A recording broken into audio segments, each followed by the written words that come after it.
ابراہا کسی بادشاہ کے گھر پیدا نہیں ہوا، بلکہ یہ رومن امپائر کے ایک چھوٹے سے شہر کے ایک چھوٹے سے بزنس مین کا غلام تھا۔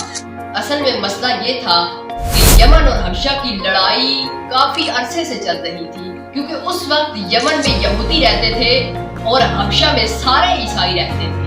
تو پہلے یہودیوں نے حملہ کیا اور حبشہ کے کرسچین علاقوں پر بہت تباہی مچائی، جس کی وجہ سے سپر پاور رومن امپائر کو بہت غصہ آیا۔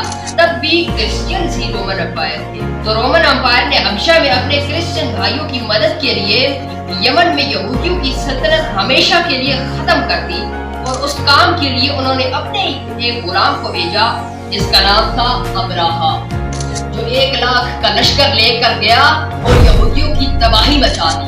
جس کے بعد ابراہا بہت اسٹرانگ ہو گیا اور اس نے اپنے ہی ملک حبشہ سے یمن کو علیحدہ کر دیا۔ حبشہ کے بادشاہ کو اس پر بہت غصہ آیا اور اس نے پھر ایک فوج بھیجی، لیکن اس مرتبہ ابراہا کے خلاف۔ لیکن اس نئی فوج نے اپنے ہی جنرل کو قتل کر کے ابراہا کے سامنے پیش کر دیا اور اس کے لشکر میں شامل ہو گئے۔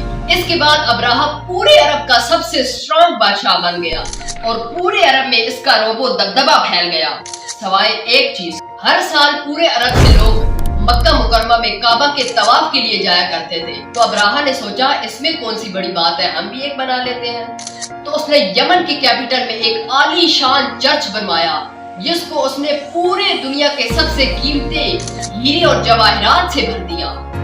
یہ بلڈنگ پورے عرب میں سب سے حسین اور سب سے عالی شان بلڈنگ تھی۔ عربیوں نے اس سے پہلے اتنی حسین عمارت نہیں دیکھی تھی، لیکن کوئی بھی اس کی عبادت کے لیے نہیں آیا اور سب اس پرانے کعبہ کے پاس جاتے رہے۔ اتنا خرچہ اور اتنا سب کچھ کرنے کے بعد بھی جب ابراہا فیل ہوا تو اس کے پاس صرف ایک ہی آپشن بچا تھا کہ اس نے 60,000 لشکر کی فوج جمع کی اور کعبہ پر حملہ کر دیا۔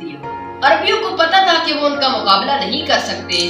کچھ قبیلوں نے لڑائی کرنے کی کوشش کی، لیکن ابراہا نے کہا وہ کوئی خون خرابہ نہیں چاہتا، وہ صرف کعبہ کو گرانا چاہتا ہے تاکہ لوگ کعبہ کو چھوڑ کر اس کے چرچ میں آئیں۔ آس پاس کے سب علاقے لوٹنے کے بعد جب وہ کعبہ پہنچا تو اس نے ان کے چیف کو بلایا، تو اس پر عبد المطلب نے کہا کہ تم نے کچھ میرے اونٹ چرا لیے ہیں، وہ مجھے واپس کر دو۔ تو اس پر ابراہا نے کہا میں نے تو سمجھا تم تو بہت بہادر شخص ہوگے، لیکن تمہیں تو اپنے اونٹوں کی ہی ٹینشن کھائی جا رہی ہے۔